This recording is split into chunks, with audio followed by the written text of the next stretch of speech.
समस्त ख्रीष्ट प्रेम मोर आंतरिक नमस्कार। प्रिय बंधुगण, आज मु आपन को एक विचित्र वीडियो देखा जाऊँगी।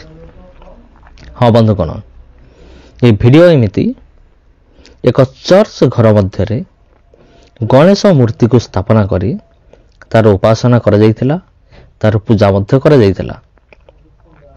और सी हूँ एक कैथोलिक चर्च बा कैथोलिक मंडली और जो बिशप फादर माने समस्ते उपस्थित थिले।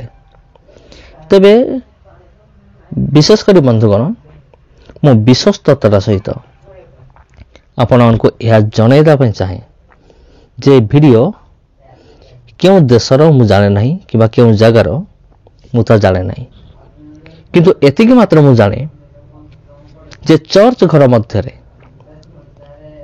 जो जगार परमेश्वर को उपासना हवा दरकार, परमेश्वर को गौरव हवा दरकार, जो जगह प्रभु जीशु ख्रीष्ट पूजा पाइबा दरकार, से जगह गणेश मूर्ति को आनी स्थापन करी तार उपासना करिबा कि तार पूजा करिबा, एमिति एक दृश्य सामना को आसीथिला। तेबे आज वीडियो होची यहाँ पर आधारित अटे। तेबे मोर विशेष अनुरोध, ये वीडियो को दयाकरी शेष पर्यंत निश्चित भाव में देखंतु। तेबे आपण माने निश्चित भाव में बुझी परिबे प्रकृत रे घटना कौन है। तेबे प्रिय बंधुगण, ये होची जुग शेष समय, ये होची शेष दिन शेष काल, और ए समय मध्य अनेक अद्भुत घटना मध्य घटिबो। आउ अद्भुत घटना सब घटुआ से मध्य आजिकल दुनिया रे जहाँ जहाँ चली अच्छी समस्त विषय मध्यरु अधिकांश बाइबल विरोध विषय ए दुनिया रे चली अच्छे। तेणु एठारे एमिति एक घटना घटी अच्छी जे एक मंडली गृह मध्य एक चर्च घर मध्य ताहा पुणी विश्वासी मानकर उपस्थिति रे थाई कि एई भली एक घटना घटी अछि, आ जो द्वारा सारा पृथ्वी को ए वीडियो विचलित कर दी अछि। प्रकृत रे कौन होची कौन नहीं। तबे घटनाटा एहीपरी गोटे जगार गणेश चतुर्दशी रे गणेश मूर्ति को धरिकी से बाट दे के जन जाउथले। जीवा बाटरे एक चर्च घर पड़ला, एक उपासना घर सामने पड़िला। तबे रास्ता रे जतबेले चर्च घर पड़िला आ सेमाने कौन कले, हिंदू लोक माने जो माने कि गणेशर मूर्ति धरिकी सेमाने जाउथले रास्ता रे, सेमाने चाहिए गणेशंकर एक फूलमाल बा फूल दस्ता ता कौन करिवे चर्च सामने छाड़ी देकी सेमाने जिवे। चर्च सामने सेमाने छाड़ी देबे, यह ताकर प्लानिंग थिला। किंतु परवर्ती मुहूर्त रे जेतेबेले से चर्चर फादर ये कथा जानिले, से कहले ठीक अछि, आ केवल फूल तोड़ा ही कहीं, फूल दस्ता कहीं, आपण माने डायरेक्ट गणेश मूर्ति को चर्च घर भीतर को नहीं आसंतु। आमे कौन करिया मिलमिशी ताकर पूजा भी करिबा, ताकर आराधना करिबा, आ गणेशंकर आशीर्वाद मध्य आमे नहीं जिवा। तबे घटनाटा एही परि किछि घटी अछि। तबे फादर जतले आदेश देले जे गणेश मूर्ति को चर्च घर भीतर को अना जाऊ, और सही समय द्वार खोला गला। आ द्वार खोला गला परे से गणेश मूर्ति को चर्च घर भीतर को आनिकी कौन करा जायतिला, तार उपासना करा जायतिला, तार पूजा करा जायतिला। तबे घटनाटा एही परि घटी अछि। सेमाने चाहिए आमे एक फूल तोड़ा कौन करिवो, गणेशंकर फूल चर्च सामने आमे रखी देकी जीवो। किंतु फादर जी थे सी चाहिए जे गणेश मूर्ति को चर्च घर भीतर अणा जाऊ एवं तार ପୂଜା କରାଯାଉ। ତେବେ ପ୍ରିୟ ବନ୍ଧୁଗଣ, ମୋ ପାଖରେ ଗୋଟେ ଭିଡ଼ିଓ କ୍ଲିପ୍ ରହିଅଛି, ଆଉ ସେ ଭିଡ଼ିଓ କ୍ଲିପ୍ ଆପଣ ଟିକେ ଦେଖିନେବେ। ଆଉ ସେ ଭିଡ଼ିଓକୁ ସମ୍ପୂର୍ଣ୍ଣ ଭାବରେ ଅପଲୋଡ଼ ମୁଁ କରିପାରିବି ନାହିଁ, କାରଣ କପିରାଇଟ୍ ଷ୍ଟ୍ରାଇକ୍ ଆସିବାର ସମ୍ଭାବନା ମଧ୍ୟ ରହିଅଛି। ତେଣୁ ଥରେ এই ଛୋଟିଆ କ୍ଲିପ୍ଟି 8 ସେକେଣ୍ଡ କି 9 ସେକେଣ୍ଡର କ୍ଲିପ୍ ଟିକେ ଦେଖି ନିଅନ୍ତୁ।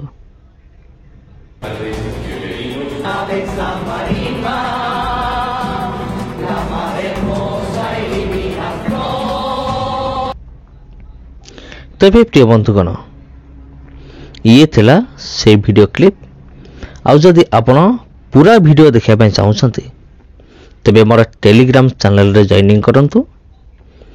ଆଉ ଟେଲିଗ୍ରାମ ଚ୍ୟାନେଲର ଲିଙ୍କ এই ଭିଡ଼ିଓର ଡେସ୍କ୍ରିପସନରେ ଅଛି। ଆପଣ ସେଇଠାରେ ସେ ଭିଡ଼ିଓକୁ ପୁରା ଆପଣ ଦେଖିପାରିବେ। ତେବେ ଏମିତି ଘଟଣା ହୋଇଅଛି, ଆଉ ଯେତେବେଳେ ଏହି ଘଟଣା ଘଟିଲା, ସେତେବେଳେ ପୁରା ହିନ୍ଦୁ ସମାଜ ପ୍ରଚୁର ଆନନ୍ଦିତ ଥିଲା ଯେ ଚର୍ଚ୍ଚ ଘର ମଧ୍ୟରେ ଗଣେଶ ଠାକୁରଙ୍କର ପୂଜା କରାଗଲା ବା ତାଙ୍କର ଉପାସନା କରାଗଲା।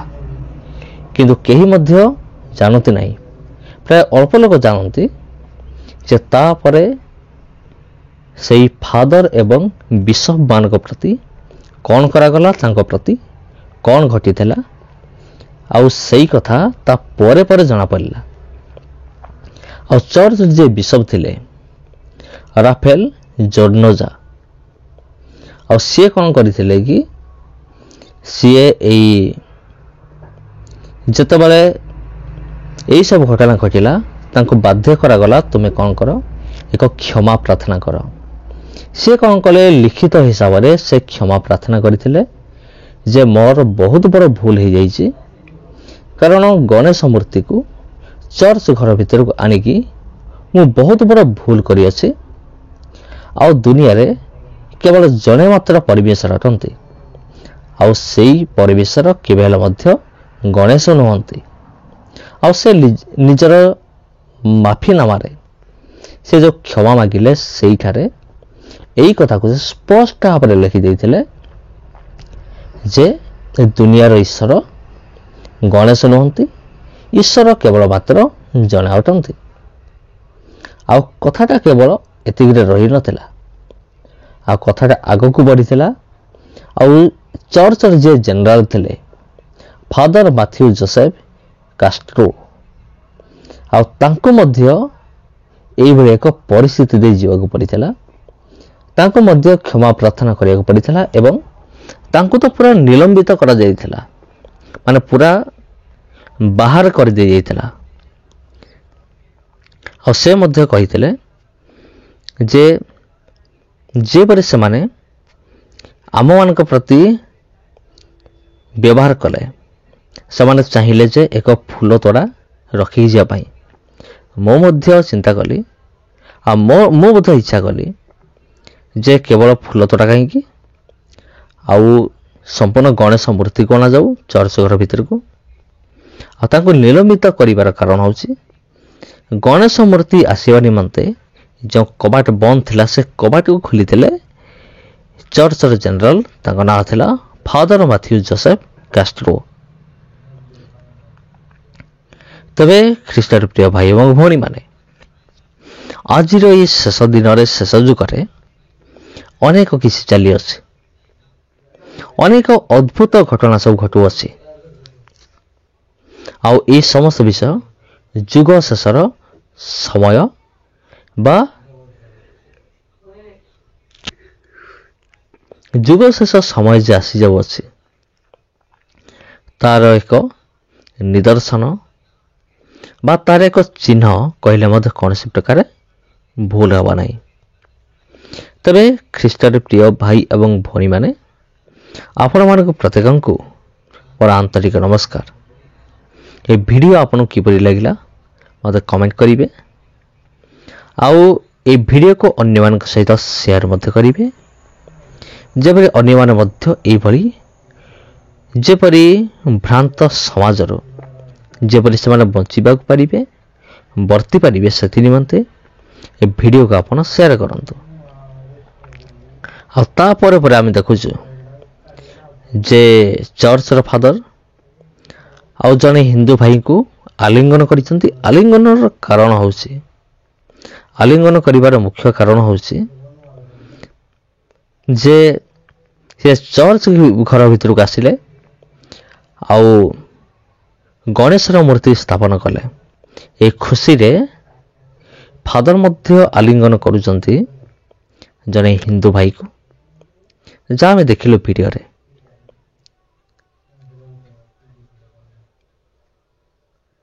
ତେବେ ଖ୍ରୀଷ୍ଟରେ ପ୍ରିୟ ଭାଇ ଏବଂ ଭଉଣୀମାନେ, ଆପଣମାନଙ୍କୁ ପ୍ରତ୍ୟେକଙ୍କୁ ମୋର ହୃଦୟର ସହିତ ଆନ୍ତରିକ ନମସ୍କାର।